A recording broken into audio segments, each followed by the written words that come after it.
أعوذ بالله من الشيطان الرجيم. بسم الله الرحمن الرحيم. ولا تأكلوا أموالكم بينكم بالباطل وتدلوا بها إلى الحكام لتأكلوا فريقا من أموال الناس بالإثم وأنتم تعلمون. يسألونك عن الأهلة قل هي مواقيت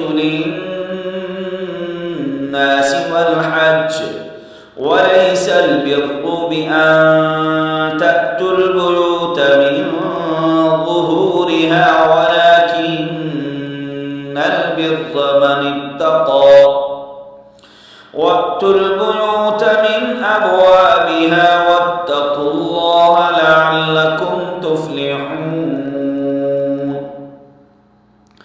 وقاتلوا في سبيل الله الذين يقاتلونكم ولا تعتدوا إن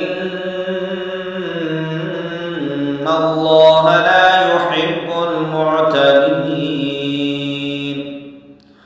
واقتلوهم حيث ثقفتموهم وأخرجوهم من حيث أخرجوكم والفتنة أشد من القتل ولا تقاتلوهم عند المسجد الحرام حتى يقاتلوكم فيه فإن قاتلوكم فاقتلوهم كذلك جزاء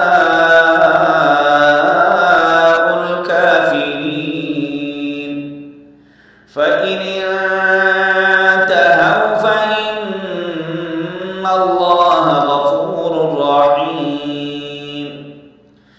وقاتلوهم حتى لا تكون فتنة ويكون الدين لله فإن انتهوا فلا عدوان إلا على الظالمين. صدق الله العظيم.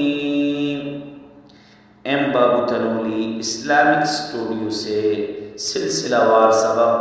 आज हमारा 27वां सबक था। हमने आपको आज 27वां सबक पढ़ाया है, सुनाया है। आपसे उम्मीद है और गुजारिश की जाती है कि कुरान की आवाज़ को दूसरों तक पहुंचाने में हमारा साथ दीजिए।